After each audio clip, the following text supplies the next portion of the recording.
Kak Sam mau apa? Mei diam-diam mengikuti Sam menaiki setiap tangga yang begitu banyak, menghantarkan keduanya tepat di atas gedung, namun bukan lantai teratas, tempat heli diparkirkan. Sam berada di ujung pembatas gedung itu, berdiri dengan angin yang begitu kuat menerpa tubuhnya, terhuyung dan masih meragu ketika menatap ke bawah. Astaga Kak Sam, kakak mau apa? Kenapa kamu kemari?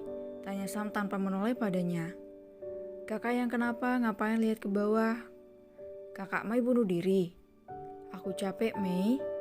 Aku bahkan sudah tak memiliki muka lagi untuk berhadapan dengan Rai, bahkan menatapnya saja segan. Mei menoleh kanan dan kiri, ia lupa jika tas lempangnya dibawa Aida ke atas bersamanya, hingga tak bisa meminta tolong pada siapapun saat ini. Kak, jangan begitu, itu dosa kak, jangan sia-siakan hidup kakak. Masih banyak yang sayang sama Kak Sam, bujuk Mei dengan mengulurkan tangannya. Siapa? Gak ada Mei. Pandi pergi ketika ingin mengutarakan sayangnya padaku. Aku hanya ingin dia bahagia pun caranya masih salah. Mei jawab Sam lemah. Mei menggaruk kepalanya. Ia sama sekali tak mengetahui akar permasalahan itu, siapa Pandi dan apa masa lalu mereka. Tapi yang Mei tahu, ia tak boleh meninggalkan Sam dan dalam masa seperti ini. Apalagi jiwa Mei memang sudah terdidik sebagai penyelamat selama ini. Apapun yang kita lakukan, berjuang sekeras apapun masih akan ada yang menganggap kita salah dan gagal.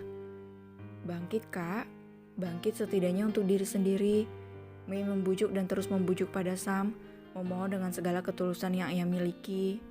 Sam menoleh hanya memberikan senyum pahit pada Mei, menatap semua ketulusan yang diberikan Mei padanya, membuatnya terenyuh.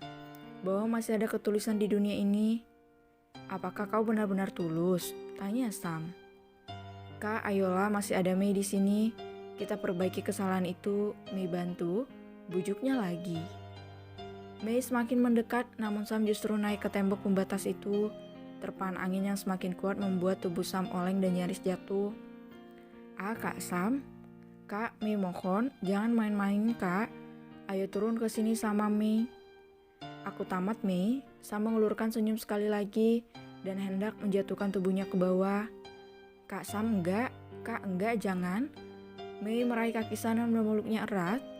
Mei hentikan, kamu enggak tahu rasanya jadi aku, terjebak dengan masa lalu yang enggak akan pernah ada ujungnya. Mei, sekarang pergi dan anggap seolah kita enggak bertemu hari ini. Enggak boleh. Kakak enggak boleh begini, kakak enggak bisa pergi dengan cara begini. Turun kak, turun. Mei akan terus seperti ini sampai kakak turun dari sana. Atau kakak bawa Mei terjun ke bawah sana kak. Mei terus menggelendut di kaki Sam dengan kaki begitu kuat hingga nyaris tak bisa dilepaskan. Mei lupa jika ia baru saja kehilangan sebagian stok makanannya di kamar mandi.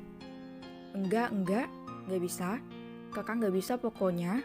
Mei akan terus di sini sampai kakak turun. Mei jangan halangi aku. Sam menghentakkan kakinya membuat Mei terlepas dan mundur. Tubuh belakangnya terhempas tembok dengan kuat. Pekiknya. Sam tampak terkejut dan merasa bersalah. Namun ia tak mungkin mundur lagi kali ini. Ia maju tapi Mei kembali memeluk dan bahkan menarik kakinya lebih kuat dari sebelumnya.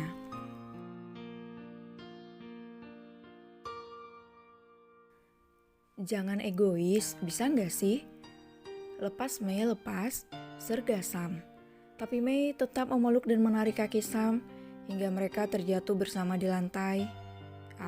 Desa Mei dengan tangannya yang terbentur lantai. Kak jangan Mei mohon, pintanya dengan menahan rasa sakit yang ada. Sam tak menggubrisnya, ia lalu naik lagi ke atas dan semakin menuju ujung dari tempatnya berdiri. Kak Sam, pekik Mei histeris. Mei berdiri dengan rasa sakitnya, ia menyusul Sam naik ke atas, menarik dan menyeret jasnya hingga mereka jatuh bersama. Turun Mei, bentak Sam dengan wajah tampak marah. Mei gak turun kalau kakak gak turun. Mei memeluk tubuh Sam, terlibat percekcokan di atas sana. Namun akhirnya Mei mampu membawa Sam jatuh lagi bersamanya. Mei bangkit meraih kera jas Sam dengan kasar, mengguncang-guncang tubuhnya beberapa kali dengan brutal, dengan segala emosi yang ada di dalam dirinya. Jangan egois, bisa gak sih? Sekali aja dengerin omongan orang.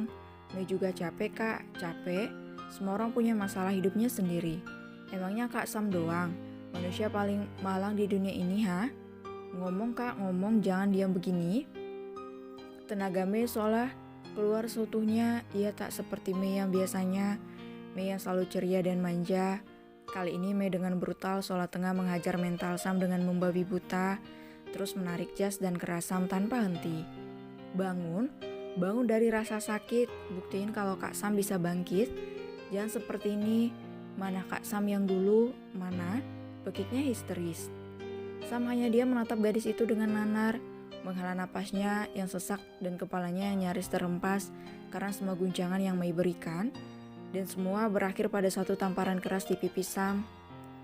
Kakak gimana mau di ngertiin orang? Sama di sendiri-sendiri aja gak paham. Sama orang sekitar aja cuek. Kakak tahu Mei selalu cari perhatian kakak, tapi kakak gak pernah respon. Tangis Mei akhirnya pecah. Mei, liris Sam. Kakak gak pernah ngerti bahasa yang selalu Mei kasih selama ini. Kakak marah kalau Mei dekat Kak Dev.